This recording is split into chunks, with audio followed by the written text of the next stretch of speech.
There was an old bell in the ancient town of Atri, Italy. Any man in search of justice was free to ring that bell.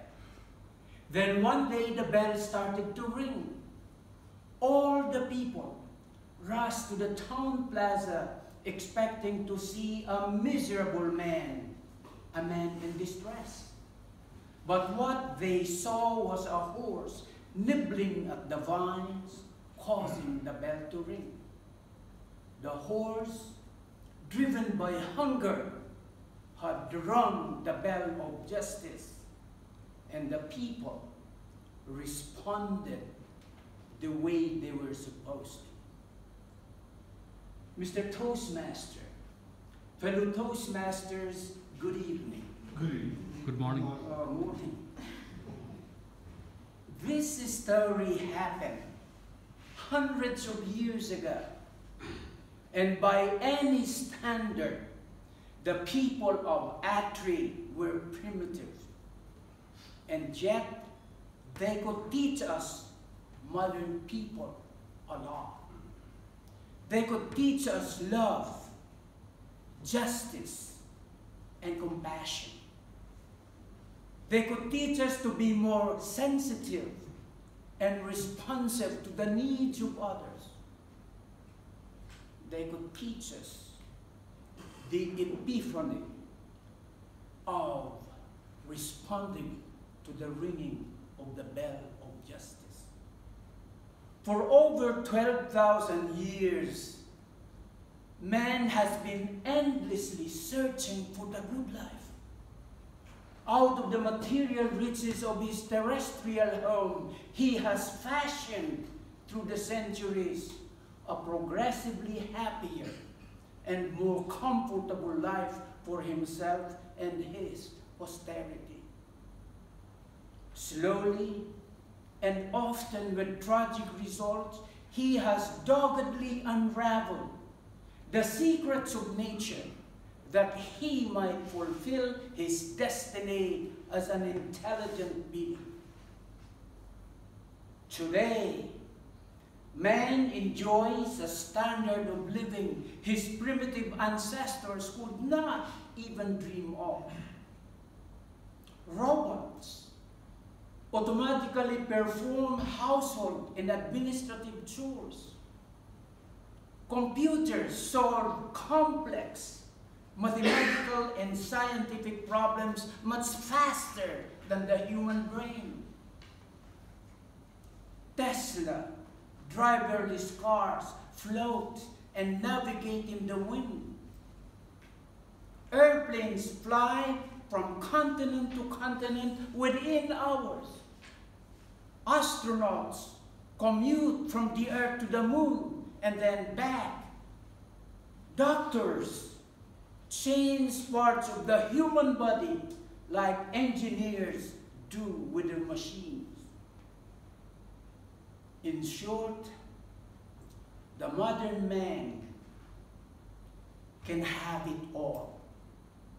But sadly, he is also a victim of his own evolutionary success.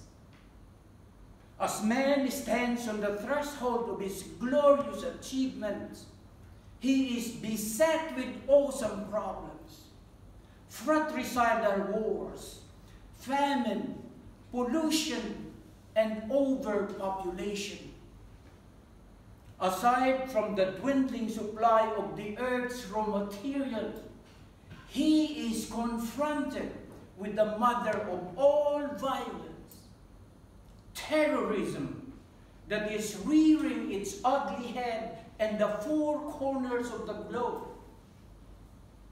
And the list goes on ad nauseam. Why? We ask ourselves. It is because individually and collectively we have failed to respond to the ringing of the bell of justice. This bell is not only found in the ancient town of Atri, Italy, it is found right here in our heart. It rings when there is an injustice, It rings when leaders gas and murder their own people to hold on to power. It rings when leaders misguide, mislead, and lie to the people for their own personal aggrandizement.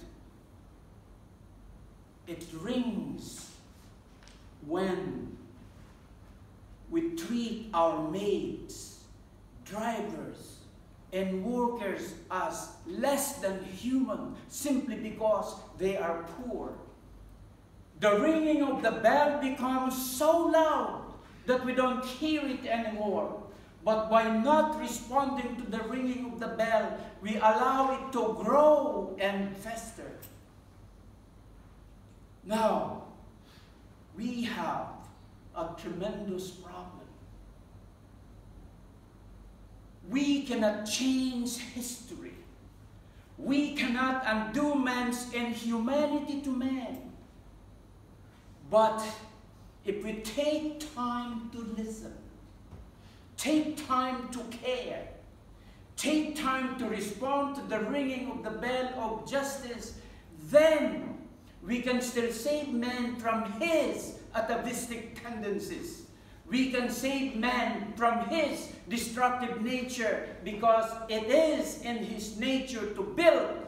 It is in his nature to want to succeed. Clearly, my fellow Toastmasters, the choice is in our hands. We can either respond to the ringing of the bell of justice like the ancient people of Atri did, or we can totally ignore it and suffer the ignominious consequences. I ask you now the same question that the people of Atri brilliantly answered. What will you do when the bell of justice starts ringing in your heart?